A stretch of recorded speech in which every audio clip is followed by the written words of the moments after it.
Hai minasan, kembali lagi bersama Nafta di sini. Kali ini kita akan membaca cerpen fiction real yang ke-16, judulnya Nobody's Home. Ini dipublish pada hari Senin, 1 Februari 2016. Di sini ada gambar Taka One Ok Rock.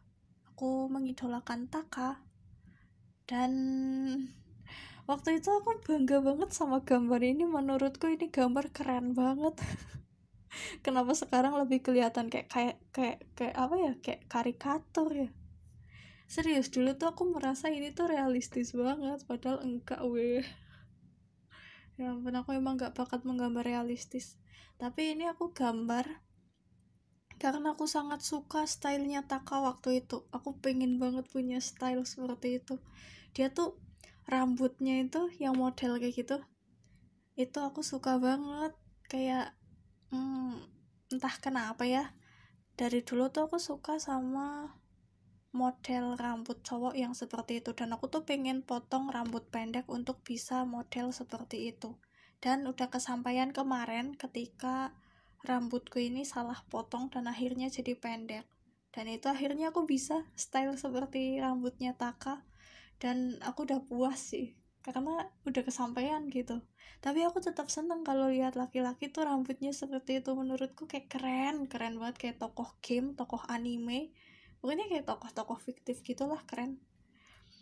Terus di situ Taka itu pakai gelang yang banyak banget, dan itu menurutku keren banget. Gelangnya itu kayak stylenya rock banget. Jadi aku tuh sempat dulu sampai nyari-nyari gelang yang seperti itu, tapi nggak nemu-nemu. Akhirnya aku cari gelang-gelang yang banyak gitu, terus aku tumpuk jadi satu di tanganku. Jadi aku pakai gelang tuh numpuk gitu, karena aku nggak bisa nemu yang kayak Taka. Kalau yang Taka itu kan satu gelang tapi dikubet-kubet karena panjang gitulah. Nah kalau aku nemunya itu yang satu-satu, jadi harus dipasang satu-satu gitu, ditumpuk. Jadi nggak nyambung kayak punya Taka. Terus lanjut ya, di bawahnya itu ada tulisan, cerpen ini terinspirasi dari lagunya One Ok Rock yang berjudul Nobody's Home. By the way, abaikan gambarnya karena nggak mirip sama yang aku contoh, Pac-Man. Wah ternyata gak sih, dulu aku bohong. Dulu aku tuh merasa itu mirip banget, tapi karena takut dihujat maka aku menulis itu nggak mirip. Padahal aku dulu merasa itu sangat mirip. Ya udah lanjut. Panjangnya ini panjang banget. Yuk, siap nggak siap, kita mulai. Hai, namaku Nao dan umurku 15 tahun. Aku masih duduk di bangku SMA kelas 10-2. Aku adalah seorang yang sangat periang, aktif, dan pemalu. Hingga saat itu datang, saat di mana kehancuran datang dalam hidupku. Masalah keluargaku yang hancur bersamaan dengan meninggalnya nenek yang selama ini merawatku sejak aku kehilangan arah karena hancurnya keluargaku. Kini hanya tinggal aku seorang. Tak ada siapapun di rumahku dan tak ada apapun di rumahku. Kemana semuanya pergi? Tak ada jalan lain bagiku selain bersekolah. Sifatku berubah 180 derajat dari yang dulu. Aku menjadi sangat pendiam. Aku selalu berpikir untuk bunuh diri setiap pulang sekolah. Saat aku berada di rumah seorang diri, aku tak memiliki siapapun lagi sekarang. Semua orang menjauhiku, bahkan sahabat-sahabatku pun meninggalkanku. Lalu untuk apa lagi aku hidup? Hari ini, aku menemukan sekelompok anak-anak berandalan. Beberapa dari mereka adalah anak dari orang kaya dengan keluarga utuh dan serba berkecukupan. Namun, kehilangan arah, dan sebagian lainnya merupakan anak-anak yang bernasib sama sepertiku. Hanya dalam waktu sekejap, kami menjadi akrab. Mereka mulai merokok dan minum minuman keras. namun aku hanya diam memandangi mereka. Selama 3 hari, aku selalu mengikuti kemanapun mereka pergi. Karena hanya disinilah aku dianggap ada. Hari ini, aku masuk sekolah seperti biasa. Tapi setiap kali aku melangkah, semuanya menjauh sambil berbisik-bisik. Aku merasa tertekan. Bel pulang sekolah berbunyi. Seperti biasa, aku mulai berjalan menuju markas teman-temanku. Tapi saat aku sampai di sana, seluruh teman sekelasku, sahabat-sahabatku, dan semua orang yang pernah meninggalkanku ada di markas itu. Pemandangan ini, semua teman berandalku terluka. Aku mulai panik.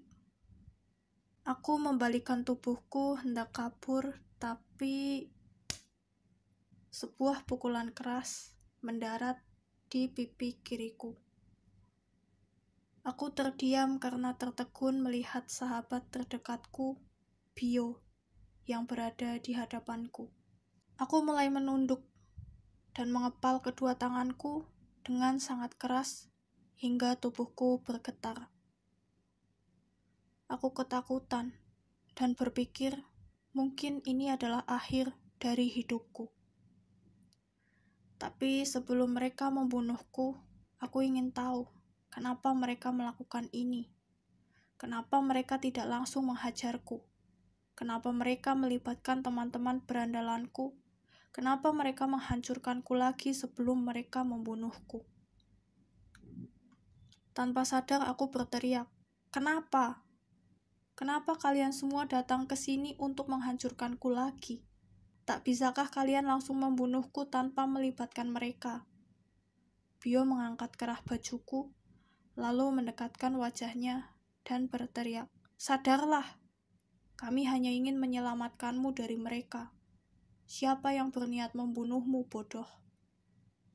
Aku mulai tak dapat menahan emosiku.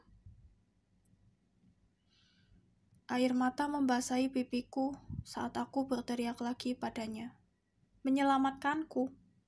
Kalian pikir kalian adalah pahlawan? Kalian menghilang begitu saja saat aku hancur, dan sekarang kalian datang untuk merusak kebahagiaanku bersama teman-teman baruku. Apa itu yang kalian sebut sebagai penyelamat?" Bruk. Bio tersenyum, lalu menjatuhkan tubuhku dan mengunci bagian perutku dengan kakinya. Kemudian dia berkata, "Sepertinya kau masih belum mengerti juga. Kami meninggalkanmu karena terpaksa. Kami hanya ingin kau menyendiri sejenak untuk menenangkan dirimu setelah semua masalah itu menghancurkanmu. Kami sangat ingin menemanimu, tapi kami menahan diri agar kau tenang. Tapi ternyata kami terlalu lama menahan diri hingga kau justru kehilangan arah dan bertemu dengan mereka." Aku hanya terdiam. Ternyata mereka selama ini masih memikirkanku.